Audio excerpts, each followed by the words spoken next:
Welcome to Regenerative Wisdom, your go-to source for mastering advanced regenerative agriculture practices. In this podcast series, we explore expert insights straight from the Stockman Grass Farmer magazine to help you enhance your farm's productivity, profitability, and ecological health. Each episode dives deep into crucial topics like soil regeneration, rotational grazing, and ecosystem-based solutions.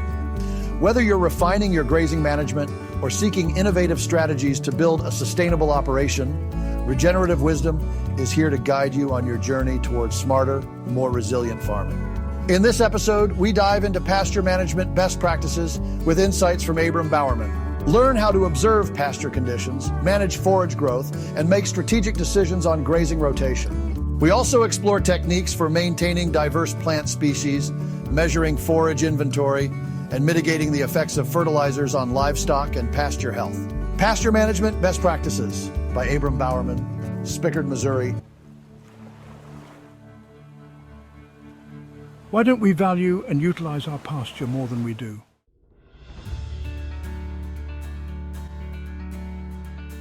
The first step is to acknowledge the potential.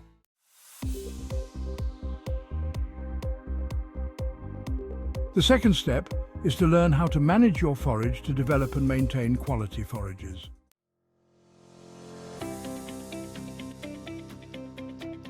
And the third step is to actively manage your forages.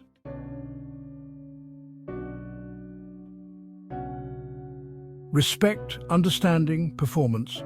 Those three words would transform many marginal crop fields back to pasture. May that day come quickly. There are plenty of good books on pasture management for further consideration. However, forage is and has been the foundation of my sheep business.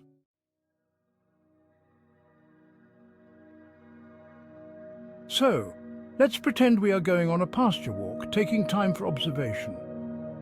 What species are the sheep eating? How much plant residual is left? Do you see any bare soil? What about manure quality? Are the sheep grazing or ruminating?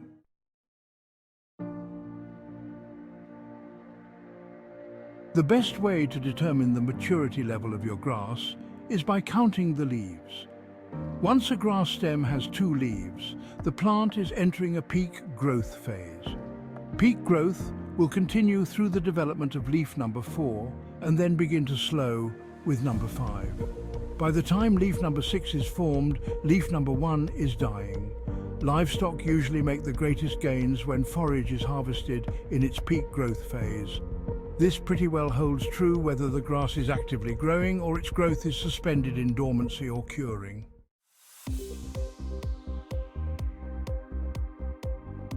Here is a good rule of thumb. You can begin grazing when your grass stems have developed more than 2 leaves, provided 2 leaves or the equivalent are left intact. Regrowth will not be slowed significantly. Said another way, if the grass has 3 leaves, graze 1. If it has 4 leaves, graze 2. Reducing the plant solar collector to less than 2 leaves may temporarily reduce plant growth by as much as 80%. A paddock should not be regrazed until all the blades of grass have a sharp point. If the flock is returning from the grazing circuit to paddocks that contain grass leaf tips that appear mowed off, the rest period is too short. You may want to consider reducing animal numbers or increasing the acres in your grazing pool.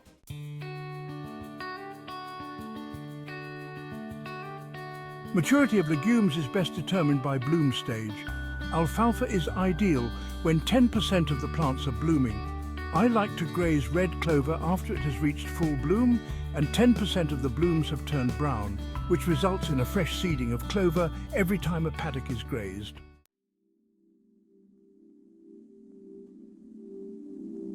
Forbs vary tremendously in their need for a recovery period. Many of them cycle in and out of a palatable state. If the flock is not eating a certain plant, just wait. It may well make it onto the menu when it becomes more mature.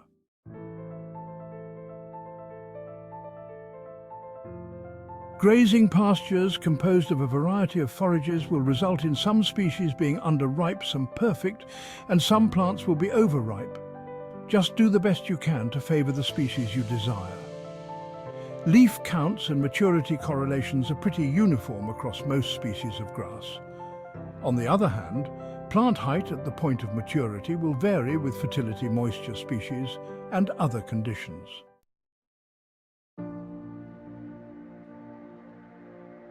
It is not the height of the grass plant that determines when the sward is ready to graze, but the maturity level of the sward. When grass is fully recovered and quite mature, it should be grazed, even if it is only 3 inches tall.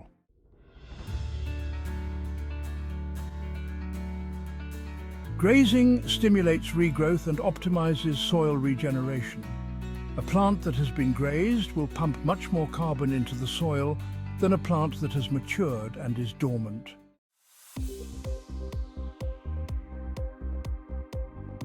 Forcing livestock to graze undesirable plants will lead to overgrazing of desirable plants. In that scenario, your management would favor the species you don't want. Mowing or bush hogging would be a better way to reduce competition from unwanted herbage.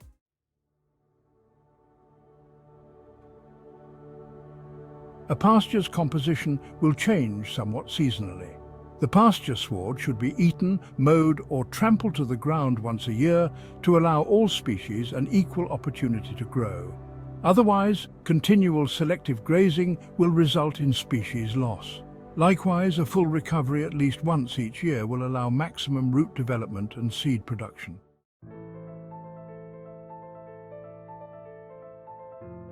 As a grazer, you can control the species mixture of your pasture to a large extent by keeping your grazing management flexible and adaptive. The species composition can be shifted in a major way in 2 to 3 years. The outcome may be negative or positive, depending on your management. Management practices need to be adapted to favor positive outcomes from each pasture, season and year. The context is always changing, so staying adaptive and flexible to favor what you want is necessary. Be slow to kill something that wants to live, and don't try to keep something alive that wants to die.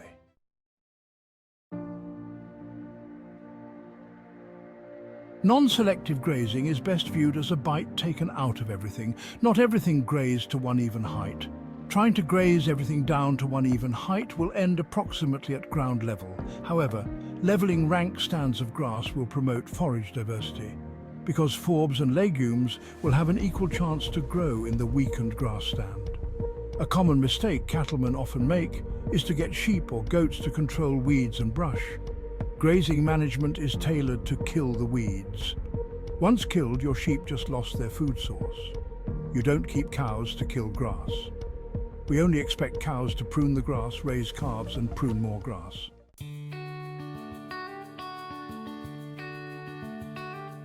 The view of weeds should be adopted by shepherds. Utilize the weeds, raise lambs and graze more weeds.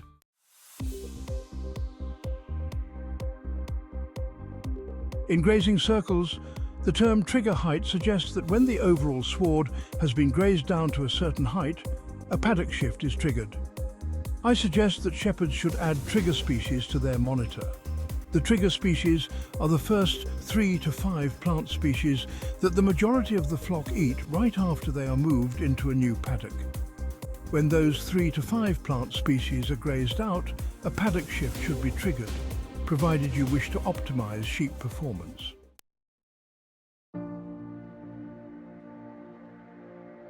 Keep tabs on your forage inventory.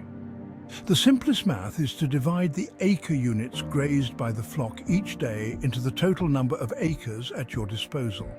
This calculation gives you the number of days the flock may continue to graze. If the flock is grazing 50% of the biomass and the forage doesn't grow anymore after that day, you can probably make a second round on the pasture, taking another 50% of the remaining residual. So if your first round lasts 70 days, then the round following should last 35 days. Unless, of course, the forage continues to grow. Being able to measure your forage bank out in front of you is peace of mind, just like knowing how many bales of hay are in the barn.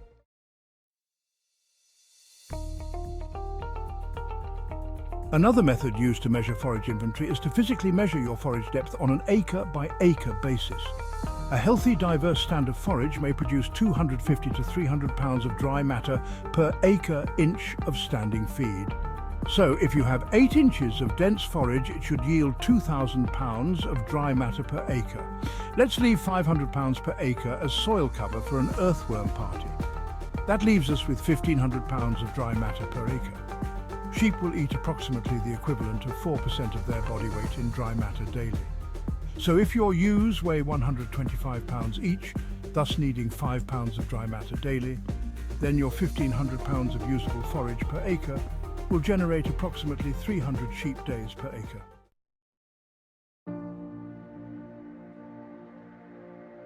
Limiting access to stockpiled forage will stretch your resources and sustain performance further into the dormant season. Managed grazing has been referred to as controlled starvation. While rationing forage to dry ewes makes economic sense, no sheep should be reduced to a starvation plan. Moral ration but don't starve.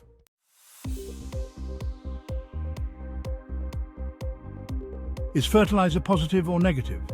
I'm going to exercise my freedom of speech and state that it is usually a negative management practice. Here is why. Nitrogen-fertilized grass can cause a magnesium deficiency in livestock. While this is a common disorder occurring in many flocks and herds, we have never had an issue with our own livestock simply because we have never applied fertilizer. Nitrogen fertilizer also reduces the presence of legumes in the sward. The same thing happens if excessive quantities of hay are fed on a pasture. In both cases, after a few years, the excess nitrogen will dissipate or leach out of the soil, and with sufficient animal impact, the legumes will reappear. Fertilizer has also been proven to increase the toxicity of fescue. All in all, dependence on fertilizer has a propensity to leave your pasture operation bleeding red ink. For a variety of reasons, the least of which is not the cost of this volatile input.